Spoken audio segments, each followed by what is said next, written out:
My hand, Qyburn, has made overtures to the Golden Company in Essos. I know them well. They've helped us recover significant sums from parties who'd fallen into deep arrears. It's good to hear.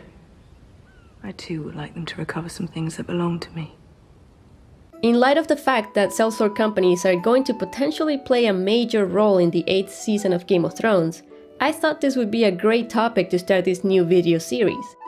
Sadly, we haven't really met the Golden Company yet in the show, so we will have to discuss the next best thing. The Second Sons. And the Stormcrows, because you really can't have one without the other. So let's have a look at how both the show and the books have differed in the way that they have presented this aspect of the story, and let you decide who did it better, George or David and Dan. You're now watching Because Geek.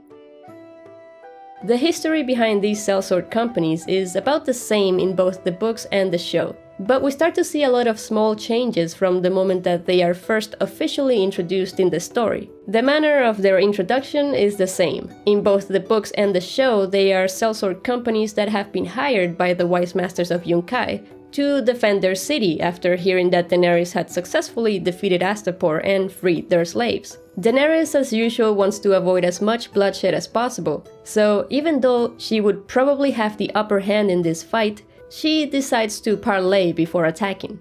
In both the book and the show, Dany speaks with an envoy from the Wise Masters and with the captains from the Sellsword companies. You can find a bunch of insignificant small differences between the two here, like name changes or lines said by one character in the books given to a different character in the show, that sort of thing. What we want to focus on though is the major changes, the ones that made a difference.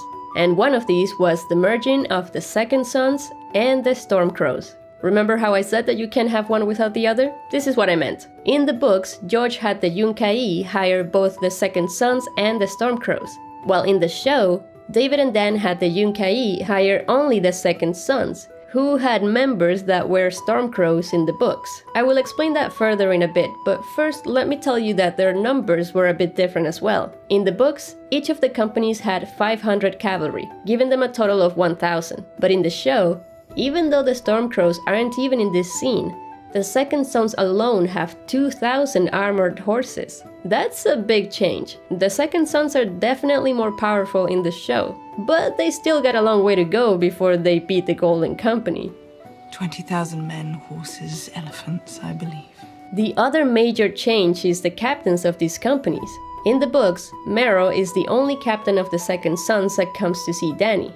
And the company that brings 3 captains is the Stormcrows, who are Prendal Nagesen, Salor the Bald, and Dario Naharis. He's not a captain. He's a lieutenant. Lieutenant.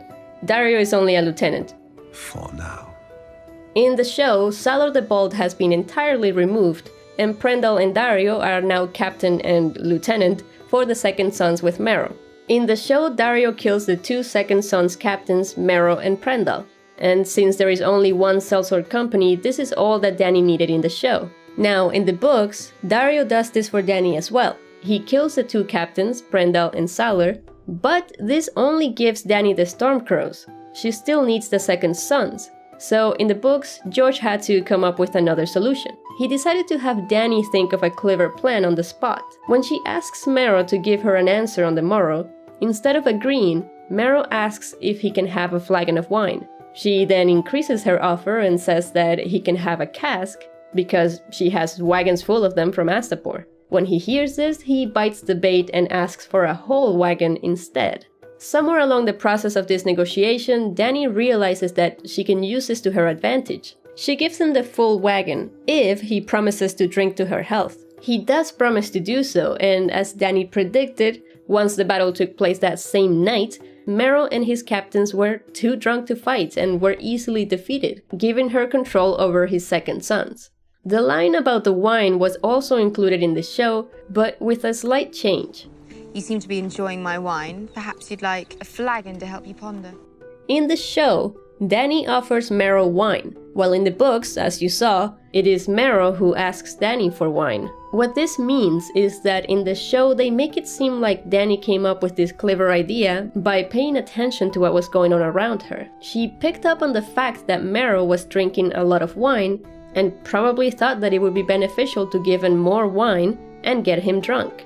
While in the books, Dany comes up with this idea only after Marrow triggers it verbally. So, which Dany strategic mind do you prefer? Now, to be fair, the drunkenness of Marrow does not seem to have played a role in the show. They either added that line in there because they needed a bit more conversation in the scene, or the payoff for the wine strategy got lost in the editing. Who knows? What we do know is that Dario's strange and morbid way to be chivalrous also happened in both book and show, albeit slightly differently. Both George and David and Dan make him kill and cut off the heads of the other 2 captains in his company. Like I mentioned already, in the books it's the Stormcrows, and in the show it's the Second Sons. Then he sneaks into Dany's camp with their heads in a bag as a present to Dany. But this is where things change. In the show, he steals an unsullied armor, sneaks past everyone without a problem, holds a dagger to Missandei's throat so that Dany doesn't yell for help, and nobody else is there. Now, in the books, he actually gets caught. He's still wearing his flamboyant outfit instead of stealing an unsullied armor, which is probably why he got caught. And Jorah is the one who brings him to Dany. So let's look at the actual differences here. You could say that the books went with a more believable plot. Dany's own tent should be heavily guarded, so it's a bit hard to believe that Daario could sneak past all of her guards without a problem.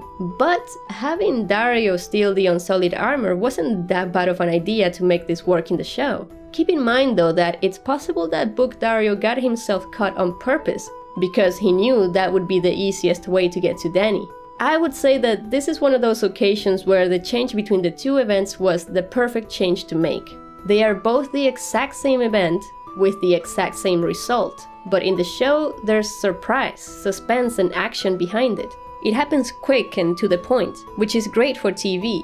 In the case of the books, it makes more sense for it to happen in a more slow yet more realistic manner, while also being able to involve as many characters as George pleased. There are a lot of small differences in the way that Daario interacts with Dany here, but I'm trying to keep this video more focused on the Sellsword companies rather than one single individual, and Daario could easily have one whole video to himself. I will say though that in the books, Daario says a lot more in this scene, and we learn through his words how much of a badass he is. In the show, we learn this through his actions more than his words. Also in the show, nothing happens to the heads after they're revealed. While in the books, Dany's dragons make a late night meal out of them, right in front of Daario. But that one is just one of those changes tied to the CGI budget limitations.